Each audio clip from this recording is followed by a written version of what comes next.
श्रावण म्हटला की आपले रोजचे सणवार आले. मग नैवेद्यासाठी आपण कधी गोडं वरण तर कधी फोडणीचं वरण बनवतो. साजूक तूप घातलेलं फोडणीचं वरण असलं की जेवणाची रंगत काही औरच असते. नमस्कार, मी सुहासिनी. आज मी तुम्हाला कोकणात फोडणीचं वरण कसं बनवलं जातं ते दाखवणार आहे. त्यासाठी मी या वाटीच्या मापाने पाऊण वाटी तुरीची डाळ घेतली. ही डाळ आधी 2-3 पाण्याने स्वच्छ धुवून घ्यायची. तर डाळीच्या दुप्पट किंवा बोटाची 2 पेरं बुडतील एवढं पाणी घालायचं. आता ही डाळ आपल्याला कुकरमध्ये 3 शिट्ट्या देऊन शिजवून घ्यायची आहे. आणि 3 शिट्ट्या झाल्या की गॅस कमी करून 5 मिनिटं आपल्याला कुकर तसाच ठेवायचा आहे. 5 मिनिटानंतर मग गॅस बंद करायचा. कुकरचं प्रेशर कमी झालं की मग आपण डाळ काढून घ्यायची आहे. पहा, आपली डाळ एकदम छान शिजली आहे. पण ही डाळ आपल्याला फोडणीचं वरण करताना पूर्णपणे मोडायची नाही आहे. आता इथे आपण फोडणीची तयारी करूया.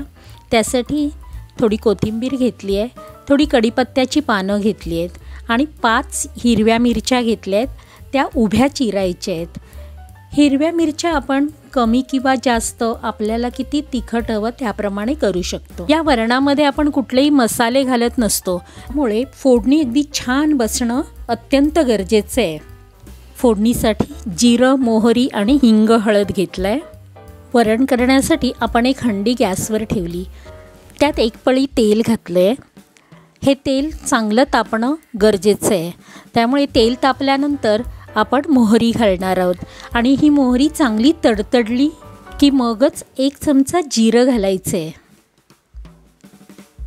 जिरंसुद्धा चांगलं भाजलं गेलं पाहिजे. आता यामध्ये आपण ज्या हिरव्या मिरच्या चिरून ठेवल्या आहेत आणि कढीपत्ता तो घालायचा आहे आणि मिरच्या आपल्या तेलामध्ये चांगल्या भाजायच्या आहेत. मिरच्या आपण तेलावर या प्रकारे चांगल्या भाजल्या की मग नंतर पाऊण चमचा हिंग घालायचा आहे. हिंग घालणंही अत्यंत गरजेचं आहे. त्याचबरोबर अर्धा चमचा हळद घालूया. हिंग, हळदही तेलावर थोडीशी परतली की मग यामध्ये आपण थोडी कोथिंबीर घालायची आहे. अशी कोथिंबीर थोडीशी फोडणीमध्ये आधी घातली ना की फोडणी पण आपली खमंग होते. आता ही कोथिंबीर थोडीशी तेलावर परतली की मग आपण यामध्ये ही उकडलेली डाळ घालायची आहे. आता एकदा हे चमच्याने ढवळून घेऊ आणि आपल्याला डाळ किती पातळ हवी त्याप्रमाणे पाणी घालून घ्यायचे. आता गॅस मोठा करायचा आणि डाळ चांगली उकळायची आहे. आता या डाळीमध्ये चवीनुसार मीठ घालायचं आहे. या डाळीला फोडणी इतकी छान बसली आहे त्यामुळे ना वरणाचा अगदी घरामध्ये सुंदर घमघमाट पसरलेला आहे. अशी फोडणी देऊन वरण बनवलं ना की भाताबरोबर खाताना भाजीचीही गरज लागणार नाही, एवढं चविष्ट होतं. कोकणात हे फोडणीचं वरण तेलाची फोडणी देऊनच केलं जातं आणि नंतर मग त्यामध्ये 2 चमचे साजूक तूप घातलं जातं.